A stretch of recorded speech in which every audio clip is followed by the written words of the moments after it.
Welcome student, Rastogi online coaching classes में आपका स्वागत है। आज क्लास 12 के रसायन विज्ञान चैप्टर 2 जो चैप्टर का नाम विलयन के बारे में अध्ययन करेंगे। तो यह भाग 2 है। इसके पहले वाले भाग 1 आप नहीं देखे होंगे तो प्लेलिस्ट से जाकर के उस वीडियो को देख सकते हैं। तो पिछले भाग में हम लोग पढ़े थे विलयन किसे कहते हैं, विलयन कितने प्रकार के होते हैं, सांद्र विलयन क्या है, तनु विलयन क्या है। तो उस वाले वीडियो को आप लोग ज़रूर देखिए। और यह प्रतिदिन 7 बजे शाम को ये लाइव क्लास चलता है। तो सभी विद्यार्थी ये 7 बजे लाइव क्लास से जुड़िए और प्रतिदिन एक अच्छे से नोट्स को तैयार कर लीजिए। तो इस भाग में आज हम लोग पढ़ेंगे विलयन की सांद्रता। विलयन की सांद्रता से आप क्या समझते हैं और सांद्रता व्यक्त करने की कितनी विधियां हैं। तो एक एक लाइन अपने कॉपी में नोट करिए और अच्छे से एक नोट्स को भी बना लीजिए। तो इसका उत्तर होगा विलयन के प्रति इकाई आयतन में उपस्थित विलय की मात्रा विलयन की सांद्रता कहलाती है। तो विलयन के प्रति इकाई माने विलयन के अंदर जो होते हैं आयतन, उसमें उपस्थित जो है विलय की मात्रा ही क्या है, विलयन की सांद्रता कहलाती है। तो इसका उत्तर अपने कॉपी में नोट कर लीजिए। अब हम लोग पढ़ेंगे विलयन की सांद्रता व्यक्त करने की विधि। तो विलयन की सांद्रता व्यक्त करने की कितनी विधि हैं, तो यहाँ नीचे लिखेंगे विलयन की सांद्रता व्यक्त करने के लिए निम्न विधि हैं।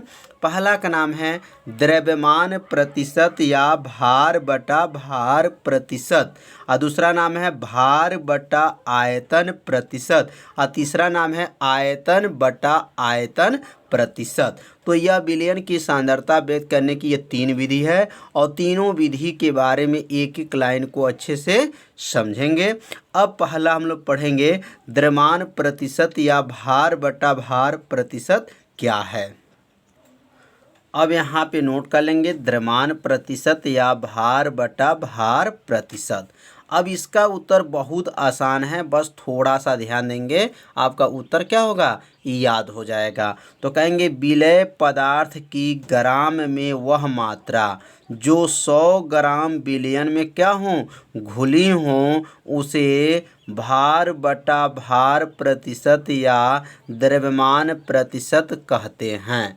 तो विलय की ग्राम में मात्रा है जो 100 ग्राम विलयन है। 100 ग्राम क्या है, विलयन। विलयन मतलब आपको शरबत बना हुआ है और उसमें जो है विलय का जो मात्रा मिलाएंगे वह ग्राम में ही मिलाएंगे, ml में नहीं मिलाएंगे। ml का मतलब मिलीलीटर, तो मिलीलीटर में नहीं मिलाया जाएगा, उसको किस में मिलाया जाएगा, तो ग्राम में मात्रा जो रहेगा उसी को मिलाया जाएगा। तो उसमें जो हमारा विलयन घुली होती हैं उसी को क्या कहेंगे, भार बटा भार प्रतिशत कहेंगे या द्रव्यमान प्रतिशत कहते हैं। उदाहरण के लिए लिख सकते हैं कि 20% शर्करा का अर्थ यह है कि 20 ग्राम शर्करा को 80 ग्राम क्या हो, विलायक में घुला हो, तभी विलयन कितने ग्राम होगा, तो 100 ग्राम होगा। अगर 20% शर्करा है तो 20 ग्राम अगर शर्करा है तो 80 ग्राम क्या होना चाहिए, विलायक होना चाहिए। तो समझ में आ गया होगा। अगर विलय जो है 20% है तो विलायक कितना परसेंट होना चाहिए, तो 80% होना चाहिए। 80% और 20% जोड़ेंगे तो कितना परसेंट हो गया, 100% हो जाएगा। तो समझ में आ गया होगा कि द्रव्यमान प्रतिशत या भार प्रतिशत क्या है, किसे कहते हैं। इसकी परिभाषा अपने कॉपी में लिखते चलिए, जिससे क्या होगा, एकदम आसान परिभाषा हो जाएगा। अब यहाँ इसका सूत्र लिख लेंगे।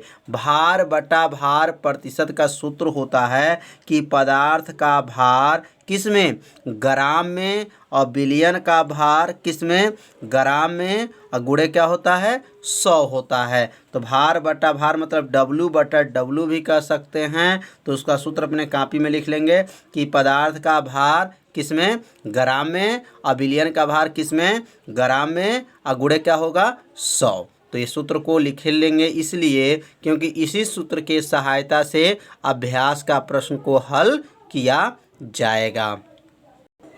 अब अगला हम लोग पढ़ेंगे भार बटा आयतन प्रतिशत। तो द्रव्यमान प्रतिशत का जो परिभाषा था और भार बटा आयतन प्रतिशत का जो परिभाषा होगा थोड़ा सा अंतर है।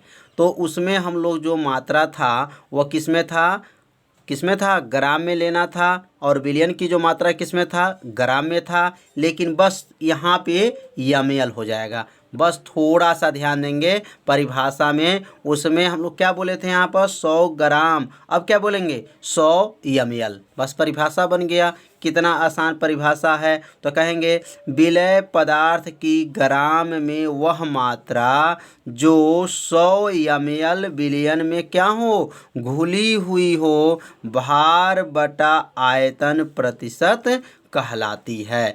तो इतना आसान है। जो विलय का पदार्थ की जो मात्रा रहेगा वह किस में रहेगा तो ग्राम में रहेगा, और विलयन की जो मात्रा रहेगा वह किस में रहेगा एमएल में रहेगा। तो 100 एमएल में उसको क्या करना है घोलना है, उसी को क्या कहेंगे भार बटा आयतन प्रतिशत कहलाती हैं। अब इसका सूत्र क्या होता है तो यहाँ लिखेंगे भार बटा आयतन प्रतिशत बराबर सूत्र है विलय पदार्थ का भार किस में ग्राम में बटा विलयन का भार गुणे क्या होता है 100 होता है। तो ये सूत्र को लिखते चलिए, जिससे क्या होगा अभ्यास में जब प्रश्न मिलेंगे तो इसी सूत्र के सहायता से अभ्यास के प्रश्न को हल किया जाएगा।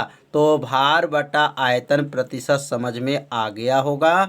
अब हम लोग पढ़ेंगे आयतन बटा आयतन या आयतन प्रतिशत। अब इसमें थोड़ा सा परिभाषा को ध्यान दीजिए। अब यहाँ जो है बस बदल गया। अब यह ऊपर अभी क्या पढ़े हैं, अभी देखिए ऊपर में यहाँ ग्राम पढ़े हैं। अब ये ग्राम को हटा देना है और उसके जगह पे क्या लिख देंगे एमएल लिख देंगे। क्या लिखेंगे एमएल मिलीलीटर, बस परिभाषा बन गया। तो यहाँ क्या लिखेंगे विलय पदार्थ की एमएल में वह मात्रा, और ऊपर देख लीजिए एक बार और क्या था विलय पदार्थ की ग्राम में वह मात्रा। तो बस ये ग्राम को तो हटाना है, ग्राम हट गया और उसके जगह पे क्या लिखेंगे एमएल लिखेंगे। तो यहाँ लिख देंगे आपका परिभाषा इसमें कि विलय पदार्थ की एमएल में वह मात्रा जो 100 एमएल विलयन में क्या हो घुली हो उसे आयतन प्रतिशत या आयतन बटा आयतन प्रतिशत कहलाती हैं। कितना आसान परिभाषा है, बस थोड़ा सा यहाँ ध्यान देना है। यहाँ एमएल बोलना है और उसके ऊपर वाला में क्या बोलना था तो ग्राम बोलना था। अब इस सूत्र इसका क्या सूत्र होता है आयतन बटा आयतन प्रतिशत बराबर होता है विलय पदार्थ का आयतन बटा विलयन का आयतन गुणे क्या होता है 100 होता है। तो सूत्र समझ में आ गया होगा कि आयतन बटा आयतन प्रतिशत में क्या होगा विलय पदार्थ का यहाँ पर आयतन बोलेंगे और यहाँ विलयन का क्या बोलेंगे आयतन गुणे 100 होता है। तो इस सूत्र को लिखते चलिए साथ में। अब हम लोग पढ़ेंगे मोस्ट आईएमपी। अब हमारा मोस्ट आईएमपी क्या है, यहाँ पर आईएमपी लिख लीजिएगा। आईएमपी इम्पोर्टेंट है। तो यह इम्पोर्टेंट क्या है तो इसका हेडिंग पहले समझेंगे। विलयन का पीपीएम सांद्रता। तो विलयन का पीपीएम का सांद्रता का अर्थ क्या है पार्ट पर मिलियन, इसको बोलेंगे पार्ट पर मिलियन, या इसको हिंदी में कह सकते हैं अंश प्रति मिलियन, और इसको इंग्लिश में क्या बोलेंगे पार्ट पर मिलियन सांद्रता क्या है। तो अगर पीपीएम का अगर परिभाषा आपको याद हो गया तो समझिए पीपीबी आएगा, उसका भी परिभाषा आपको क्या होगा याद हो जाएगा। बस थोड़ा सा परिभाषा में क्या रहेगा अंतर रहेगा। तो अब यहाँ पे इसकी परिभाषा को समझेंगे और जहाँ भी दिक्कत हो वहाँ ज़रूर आप लोग क्या कीजिए कमेंट कीजिए। और एक चीज़ और ध्यान दीजिए, इसे साथ में नोट करते चलेंगे तो और आसान। तो इसका परिभाषा क्या है तो किसी बिलियन के 1 मिलियन 1 मिलियन का अर्थ होता है 10 लाख। कितना होता है? 10 लाख ग्राम में उपस्थित विलय की ग्राम में मात्रा बिलियन की क्या कहते हैं? ppm या अंश प्रति मिलियन सांद्रता कहते हैं। तो कितना आसान है, किसी बिलियन में क्या कहेंगे? 1 मिलियन अर्थात 10 लाख ग्राम में उपस्थित जो विलय की ग्राम में जो मात्रा होता है वही बिलियन का ppm सांद्रता कहते हैं। तो अंश प्रति मिलियन में 10 लाख बोलना है। और आगे चल के हम लोग पढ़ेंगे एक ppb सांद्रता। तो बस थोड़ा सा ध्यान देंगे, यहाँ पे 10 लाख का मतलब यह हुआ 10 के पावर 6 घात। 10 के पावर क्या कहेंगे? 6 घात। इसमें ग्राम में उपस्थित जो विलय की जो ग्राम में मात्रा होता है उसी को क्या कहेंगे? अंश प्रति मिलियन कहते हैं। अब इसका सूत्र को समझेंगे। सूत्र इसका क्या होता है? तो यहाँ सूत्र होता है ppm, पार्ट पर मिलियन, इसको कहेंगे। और यहाँ पे इसका सूत्र याद रखेंगे, ppm में सांद्रता, विलय का भार किस में? ग्राम में, और बिलियन का भार किस में? ग्राम में, गुणे 10 के पावर कितना? 6 घात। तो 10 के पावर 6 घात यहाँ पर रहेगा। और अभी हम लोग पढ़ेंगे आगे चल के बिलियन का क्या पढ़ेंगे? ppb। अब ध्यान देंगे, उसमें यहाँ पे 10 के पावर जहाँ 6 घात लिखे हैं वहाँ पे 10 के पावर 9 घात हो जाएगा। तो अगला परिभाषा को अब समझेंगे। यहाँ पे लिखेंगे विलियन का ppb सांद्रता, या उसका दूसरा नाम होगा अंश प्रति बिलियन। क्या कहेंगे? अंश प्रति बिलियन। तो अब अंश प्रति बिलियन का अर्थ क्या है? अभी हम लोग पढ़े हैं अंश प्रति मिलियन, अब पढ़ेंगे हम लोग क्या? अंश प्रति विलियन। तो थोड़ा सा ध्यान देंगे परिभाषा में, वहाँ पे 10 के पावर 6 घात बोले हैं, अब यहाँ पे 10 के पावर क्या बोलेंगे? 9। उसको 9 घात को क्या कहते हैं? विलियन कहते हैं। और 6 घात को क्या कहेंगे? मिलियन कहेंगे। तो कहेंगे किसी बिलियन के 1 बिलियन, ध्यान दीजिएगा, किसी बिलियन के 1 बिलियन 10 के पावर 9 ग्राम में उपस्थित विलय की ग्राम में मात्रा बिलियन का ppb में सांद्रता कहते हैं। तो बस थोड़ा सा परिभाषा में अंतर है। इसके पहले यहाँ पे 10 के पावर 6 बोले हैं, अब हम लोग बोलेंगे 10 के पावर 9। तो परिभाषा किसका हो जाएगा? अंश प्रति विलियन का परिभाषा हो जाएगा। और सूत्र भी समान है, जो ऊपर जो सूत्र अभी पढ़े हैं यह सूत्र और यह जो नीचे जो सूत्र बनेगा सेम है। बस क्या है, थोड़ा सा बदलाव है। ppb यहाँ पे रहेगा में सांद्रता, विलय का भार किस में? ग्राम में, और यहाँ का लिखेंगे विलायक का भार किस में? ग्राम में। और यहाँ 10 के पावर कितना हो जाएगा? अब 10 के पावर अब 9। और इसके पहले क्या पढ़े हैं? 10 के पावर 6। अब 6 के जगह पे क्या बोलेंगे? 9। जब 9 बोलेंगे तो उसको क्या कहेंगे? बिलियन। और 6 बोलेंगे तो क्या कहेंगे? मिलियन। तो समझ में आ रहा होगा परिभाषा और सूत्र। जहाँ दिक्कत आपको हो वहाँ ज़रूर क्या कीजिए? कमेंट कीजिए। अब हम लोग पढ़ेंगे बिलियन का शक्ति। बिलियन का शक्ति क्या होता है और उसका शक्ति का हमारा सूत्र क्या होता है। तो एक एक लाइन इसे क्या करिए? अपने कॉपी में ज़रूर लिखते रहिए। जिसे लिखेंगे तो क्या होगा? एक अच्छे से आपको नोट्स बन जाएगा। अब यह बिलियन की शक्ति के बारे में समझेंगे कि बिलियन की शक्ति क्या है।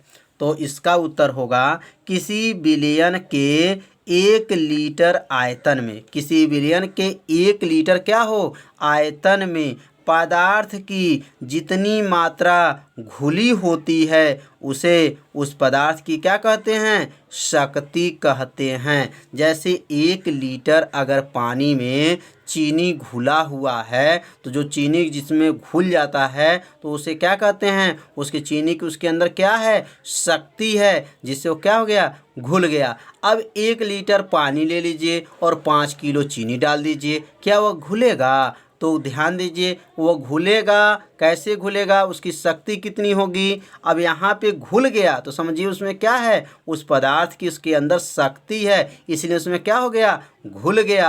अब यहाँ पानी कम हो, चीनी ज़्यादा हो तो घुलने में दिक्कत है, तो उसकी शक्ति नहीं है उतना घुलने की।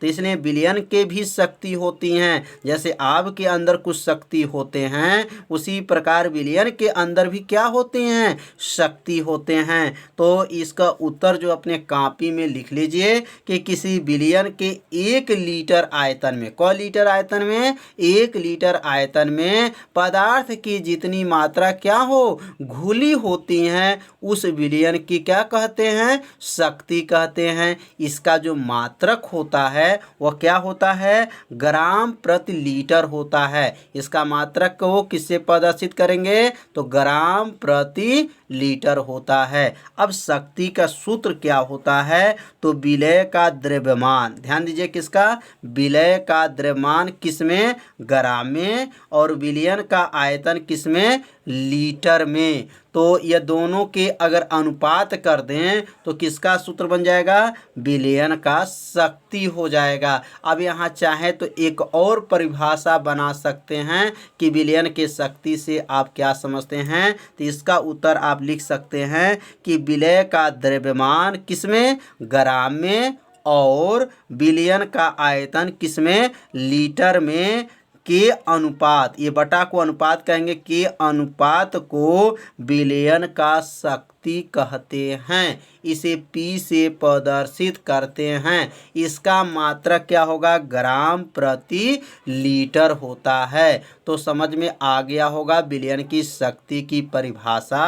अब हम लोग आगे चल के पढ़ेंगे नार्मलता। अब हम लोग पढ़ेंगे नार्मलता क्या होता है, मोलरता क्या होता है, और मोललता क्या होता है। मोस्ट IMP अब जा कर के प्रश्न आ चुका है। तो नार्मलता की परिभाषा को अच्छे से समझेंगे, मोलरता क्या होता है और मोललता क्या होता है, इसके सूत्र क्या होते हैं, और नार्मलता पे सवाल कैसे लगाया जाता है, मोलरता का सवाल कैसे हल करेंगे, मोललता का सवाल कैसे हल करेंगे। तो आप लोग को अगले वीडियो में नार्मलता, मोलरता और मोललता के परिभाषा और उस पे सवाल कैसे लगाया जाएगा, न्यूमेरिकल, ध्यान दीजिएगा, न्यूमेरिकल कैसे लगाया जाएगा उसको सिखाया जाएगा। तो उस वाले वीडियो को आप लोग ज़रूर देखिएगा, क्योंकि वह बहुत ही क्या है, IMP है, क्योंकि उसमें हर साल के पेपर में आता है। तो कल के वीडियो 7 बजे शाम को देखना न भूलिएगा, क्योंकि उसमें नार्मलता, मोलरता, मोललता की परिभाषा को बनाना सिखाया जाएगा, और उसको उस सूत्र के सहायता से उसको सवाल को भी बताया जाएगा। तो कल हम मिलते हैं शाम को 7 बजे। यदि मेरे चैनल पर आप नए हैं तो मेरे चैनल को क्या कीजिए, सब्सक्राइब कर लीजिए, और बेल आइकन घंटी को ऑप्शन को क्या कर लीजिए, ओके कर लीजिए, जिससे कोई भी वीडियो को अपलोड किया जाए तो उसका मैसेज तुरंत आपके पास पहुंच जाए। तो कल हम शाम को 7 बजे मिलेंगे। तब तक के लिए क्या, नमस्कार।